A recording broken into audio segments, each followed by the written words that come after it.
River Road, you got me running way back home. River Road, you got me running all night long. You got me singing some canal boat song. River Road, you got me running all night long.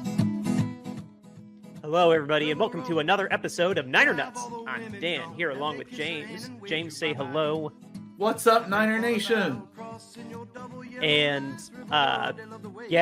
we are finally in kickoff week. We need to first just have a little hurrah for that. We're finally at kickoff week from when you guys are watching this. In 2 days, the Kansas City Chiefs are hosting the Lions, and we are finally starting the 2023 season.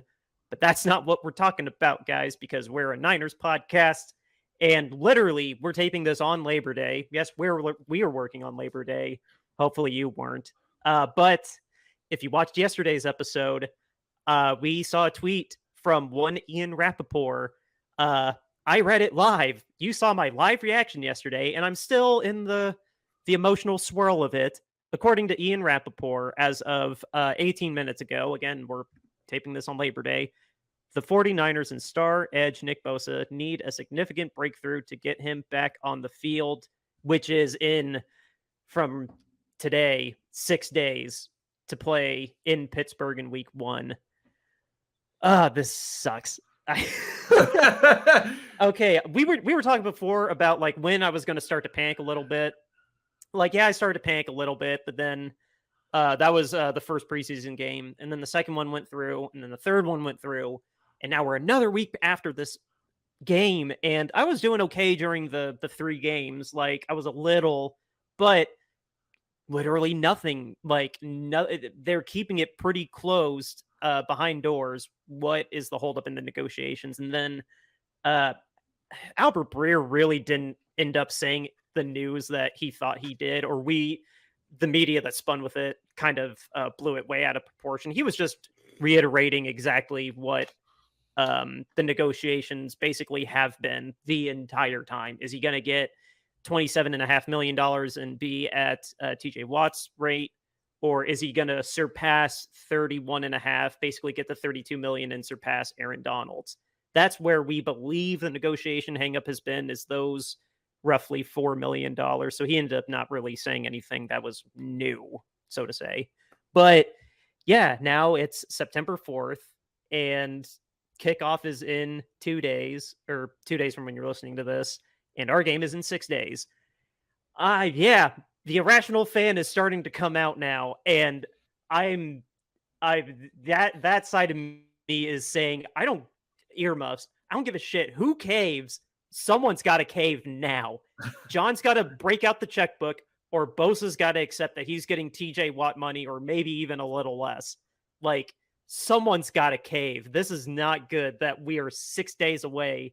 And apparently, according to Ian Rappaport, we're still very, very far apart, unless this is completely irrelevant in the next 48 hours when you're listening to this.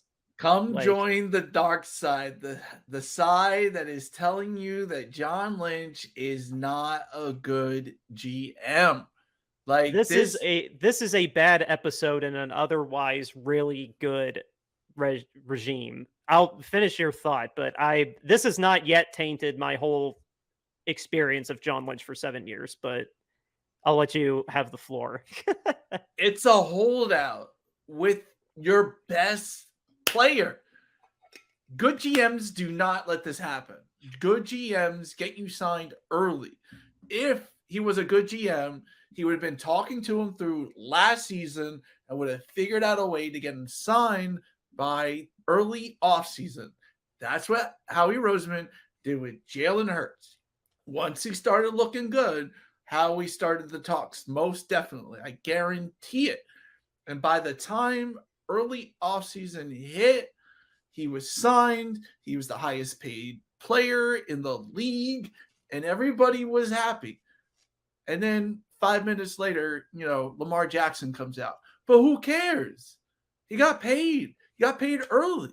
That's what good GMs do. They get ahead of the game. They don't drag their feet and let it end up being a holdout. This is bad. This is why he's not a good GM. And there's other reasons, but on this show, we're talking about Nick Bosa, and this mishandling of it is just another instance of why John is not a good GM, and then why in 2 years this is all going to blow up in everybody's faces. This specific isolated situation is starting to get out of hand. Like I'm not throwing in the towel on my feelings towards him. I still, as a whole, he has done a phenomenal job with the players that hit. They really, really, really hit. And the fact that he was able to, Lady Luck played a part in a few of the picks, like Brock Purdy, and the fact that Jimmy probably realized that staying with the Niners and taking a pay cut was going to be better in the long run. In the short run, he was probably going to get a ring whether he played or not. He had a chance. That's what I'm saying this in that past tense. I have a good chance of getting a ring here. I'll just make a little less money than the $27 million I was making. I'll make $8 million no matter what. And then I may or may not get a ring, and then I'm going to get paid $30 million by somebody else. Like, that rationale played into John's favor. Brock Purdy, no one expected Brock Purdy to be that good. But the only holdout that we had that was remotely this bad was Robbie Gould, our kicker, which is, that's the little side of Gould that no one talks about, is that he thinks he plays very, very valuably back in the day. I mean, he's getting the hard truth of what happens when you hit 40 and try to command $5 million for kicking. But, this is just, it's really alarming that this is going on as long as it has. And I'm not going to say that Javon Hargrave threw this all off. I commend that. I commend that he was able to pull off a signing like Javon Hargrave, so we didn't have to worry about Kinlaw in the middle. And then in theory, I get where he was going. Like, Bosa, we'll figure it out with Bosa, and then we'll have this amazing line where on this side, it's either going to be our second round pick, Drake Jackson, or Sullen Farrell if we get him straightened out, drafted in the first round. If he can actually play first round, then we'll have Ark Armstead and Javon Kinlaw or Hargrave in the middle, and then Bosa, and we're going to have the scariest defensive line in the league outside of maybe Dallas or the Eagles. Like, we're going to, but now guess what?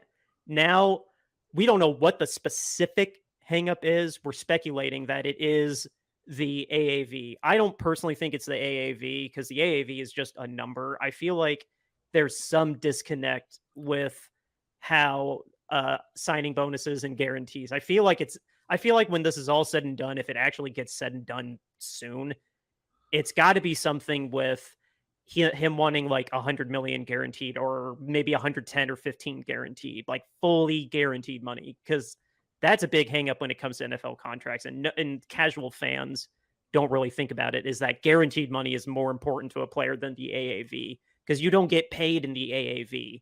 The way they structure bonuses and restructures to mitigate the cap hit.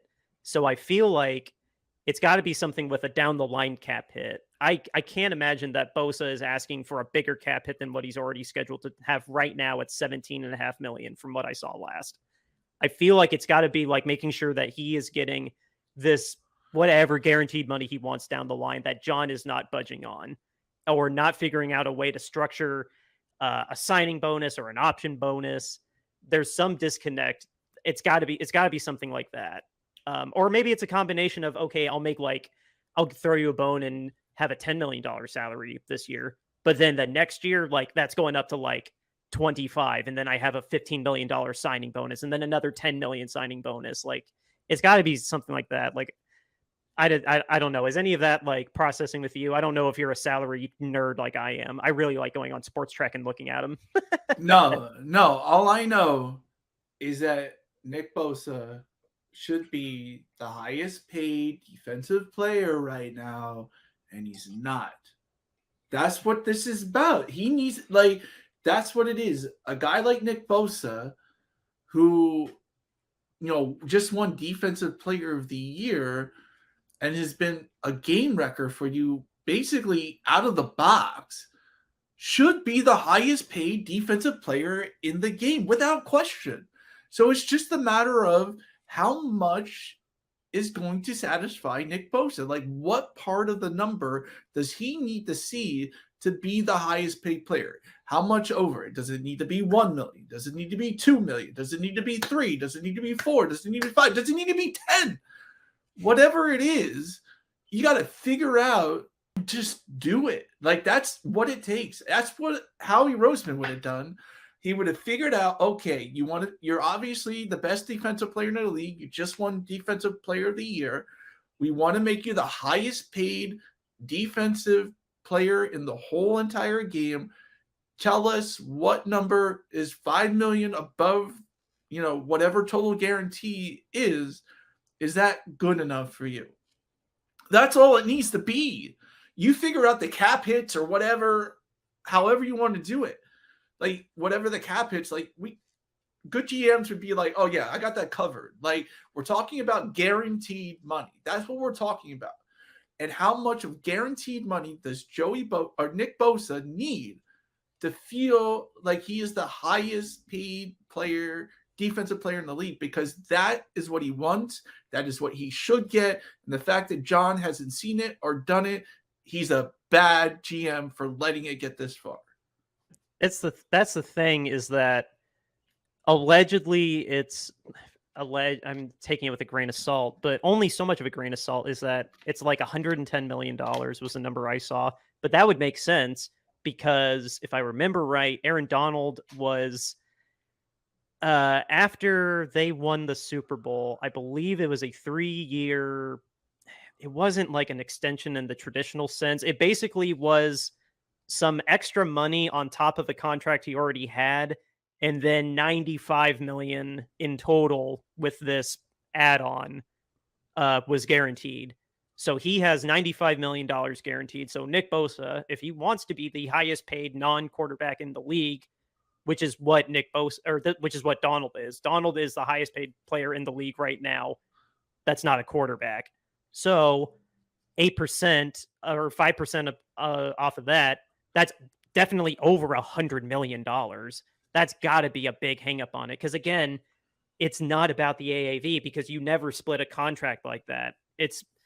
John has not figured out a way to satisfy Nick Bosa with structure of bonuses or option bonuses. You don't even need to get that the actual signing, like upfront guaranteed at signing money. Like, he's not figured out a way to, if it is all about $100 million, just work with your guys to figure out work with Jed and your mathematicians to figure out how to safely get him $100 million and just get him to sign it. Because I don't know, the way that it is set up right now, we are going to the same destination that the Saints and the Rams are. We're just hoping that we can get a ring like the Rams did and not completely whiff like the Saints do. Like, if that's the direction we're going, just get him signed. That's what and you then need. We'll deal with it. Yes, that's what you need. You need your best defensive player on the field by week 1. He needs to be the highest defensive player in the league, highest paid defensive player in the league. I get that he wants to be safe and think about the future. I get that he wants to mitigate the damage. Bleep that out. Just so you know. Just okay. Make sure you get that. Okay. Okay, I'll find that. I get that he wants to mitigate the future so it doesn't implode on itself like the Saints and the Rams to a degree have. But that's his own fault. When you're attacking, you can't have your cake and eat it too. That's exactly. That's the problem. He's got if we have money to pay Nick Bosa right now, and then we got to let go of some more players than he's got to know that we're losing some people. We're not having Juwan Jennings next year. We're not having Brandon Ayuk next year. We're probably not going to have Arik Armstead next year. We're probably not going to have Dre Greenlaw next year. We're probably not going to have Deshaun Gibson next year. We're going to lose a lot of players next year. That's why this year is so important. That's why everything is so important for this year. Because once we get to next year, boy, is this team going to be gutted. And the only silver lining is that we'll still have Purdy. That's the only silver lining we have next year, is that we'll have Purdy, we'll have Warner, we have Kittle, we'll have Williams, we'll have CMC. if you weren't any of those 6 players I said, there's a very strong chance you're going to get like released or traded. Yeah.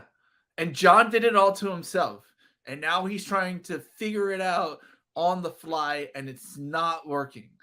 John, if you want a championship, if you want to be a GM with a championship, you need to do this, and you need to do this now. I'm sorry, John. I'm one of your biggest haters, and I am an Eagles fan. I get it. But I'm telling you, you and I both know, John, because I know you listen to this podcast, that Howie Roseman plays chess while you play checkers. Dude, think about it like this. Jed York has has so much trust in him, and I still have a lot of trust in him. This is an alarming situation, but I have a lot of trust in him. This is a general manager that when he first got here, it was a blank checkbook. We had so much cap space, and in the last 2 years alone, the draft capital he sacrificed and the money that he's managed to figure out signing people to Warner's contract, Trent Williams, his trade and contract, George Kittle's contract, Deebo Samuel's contract. We got away with Christian's contract because the Panthers took a lot of it, really, if you look at it. But he gave up a lot of draft capital to have them take it. The insane amount of draft capital. If this guy, if John Lynch, on top of all of that, also didn't care about your or my perception of how he would look, trading Trey Lance for just a 4th round pick, which I'll take his word at it that that was the best offer that we could get. Bleep it out, because that's how I feel about people who say you could only get a 4th round pick for Trey Lance. Like, allegedly, Jerry Jones did that trade on his own without telling Mike McCarthy or his son about it, which is hysterical to me. Yeah, I mean, Jerry beats to his own drummer, but trust me, you can get Jerry to overpay, or at least give up some of that if you take some of the money. And that's what you need. You need draft capital. You don't have a lot of high draft picks. But this isn't about the draft capital. The getting back to what I was saying was that with how amazingly he got all these players signed and was willing to throw out this much draft capital. Yes, this is the best player that he, outside of Trent Williams, this is the best player that he is trying to get under contract. I would say Bosa is better than everybody that we've gotten a bigger contract for, except maybe Trent Williams, but that's apples and oranges, an edge rusher versus a tackle. But it's amazing to me that he has gotten all of these things done, but signing the defensive player of the year is this is the hiccup where it's at. He went so hard for Trent Williams and Christian McCaffrey and got it done with Deebo at the last second. He was able to finally get it done with Deebo, and he went under the market value. Maybe he's waiting for Bosa to cave and go under the market value, because Deebo didn't get top.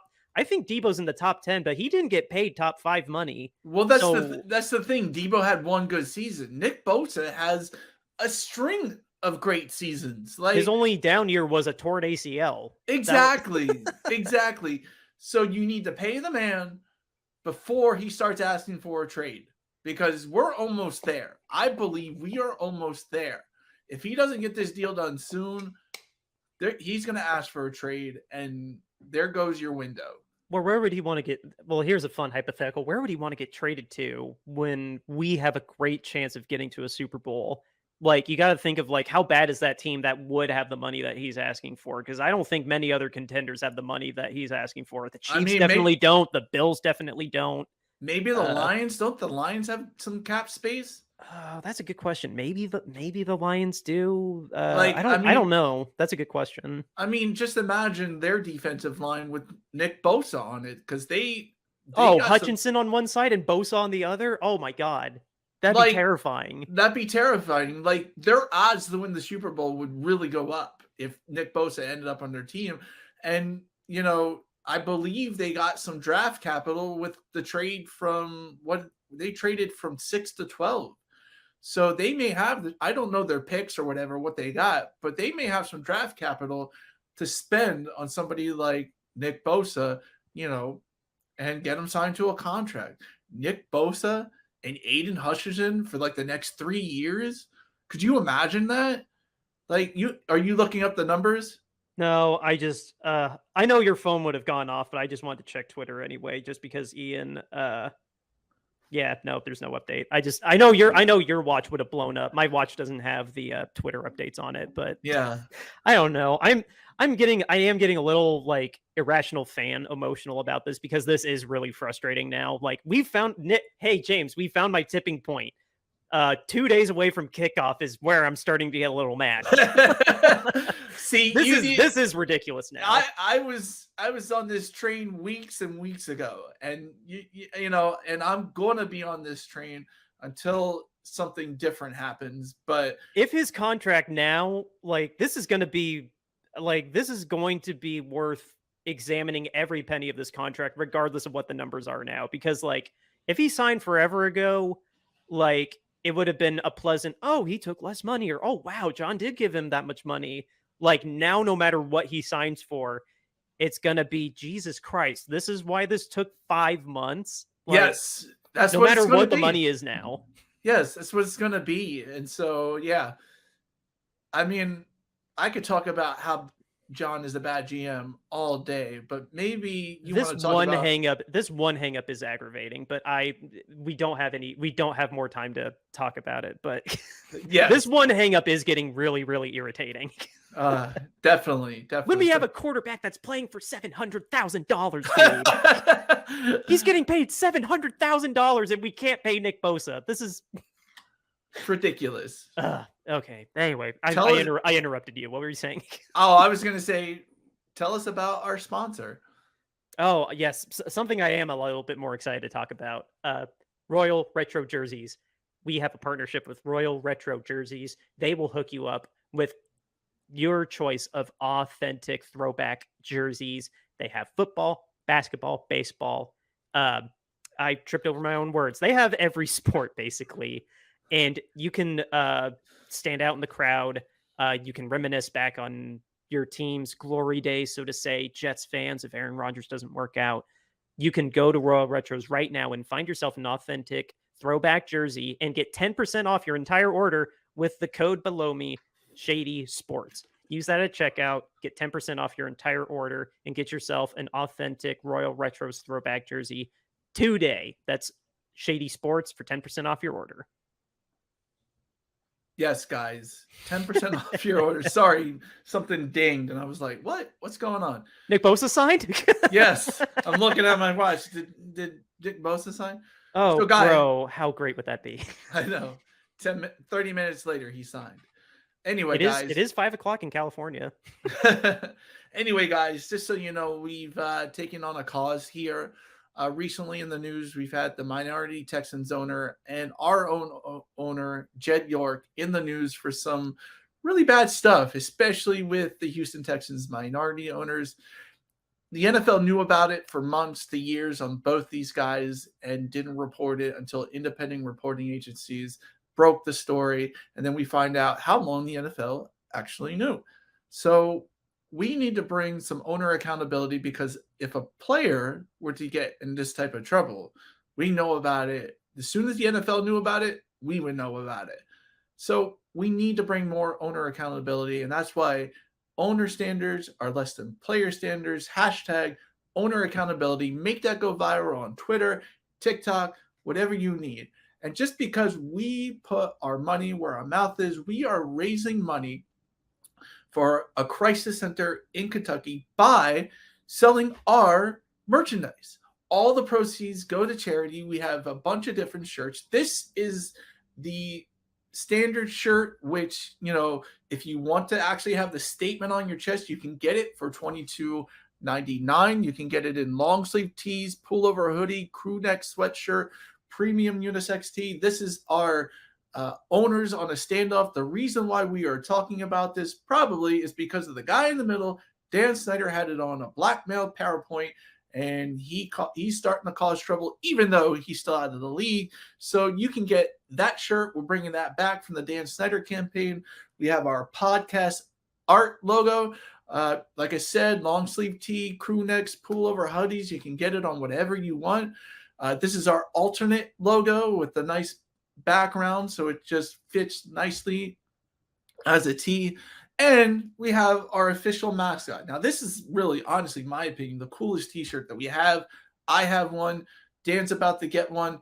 And it's our mascot. Look at that cute little peanut. $22.99, and you're donating to charity, and you're getting a great t-shirt. That peanut is too cute to say no to, and we're not even profiting off it, guys. We don't want the money from this. We want to donate this money and give it to charity. There's some things that are bigger than football. We've interviewed charities here on the show, and we've interviewed a lot of not-for-profits here on the show, I should say.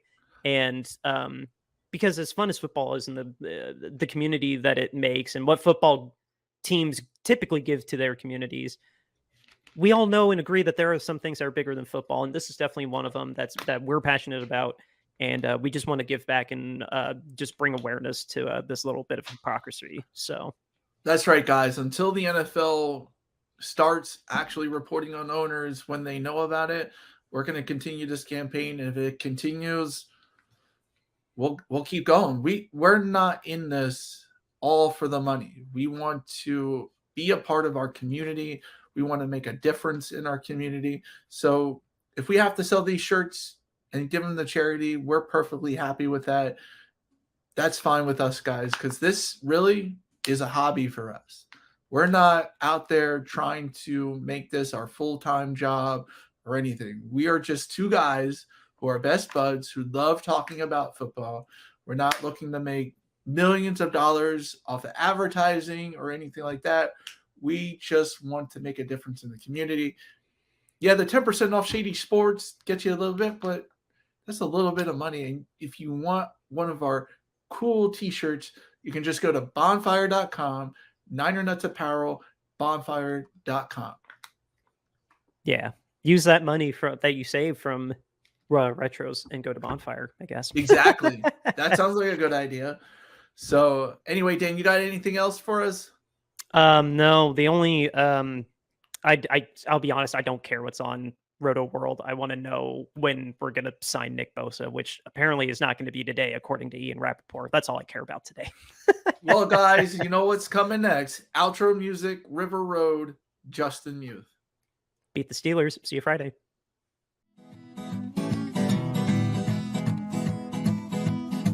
River Road, you got me running way back home. River Road, you got me running all night long.